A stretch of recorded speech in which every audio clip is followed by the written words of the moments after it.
Alors la Journée européenne des langues a été créée en 2001 et elle se fait tous les 26 septembre. Et nous, à Charles de Gaulle, cette année, nous avons décidé, le département d'anglais, le département des LV2, LV3 et des lettres modernes, de fêter cette journée avec nos élèves de 6e et de collège en général.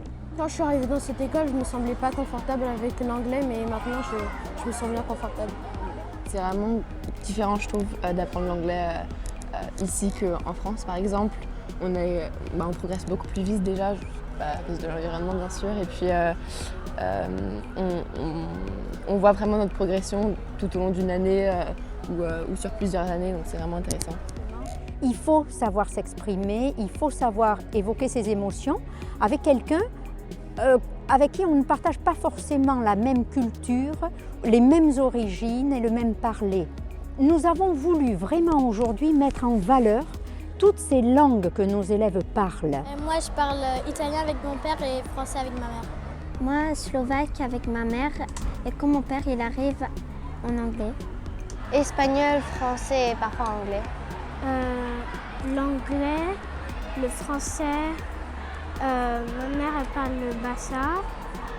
L'anglais c'est une langue assez universelle et comme on est, par exemple moi je suis française, et donc ça m'a permis quand je voyage d'apprendre plus et de parler plus avec les autres personnes. Quand on se rend compte des langues que nos élèves parlent à la maison, on est surpris. Je viens de voir un cours animé par M. Poggi, professeur d'allemand.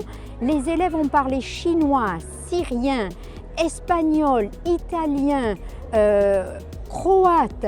C'était une kyrielle de langues et ils étaient fiers de parler cette langue de la maison, la langue du cœur.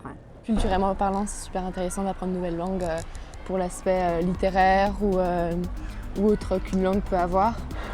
Moi, en ce moment, je suis en train d'apprendre allemand et ça me plaît vraiment beaucoup. Je ne savais même pas un mot et là, je suis déjà au verbe avoir et être.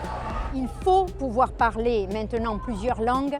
Dans notre continent, clairement, l'Europe, il faut pouvoir s'adresser à nos voisins.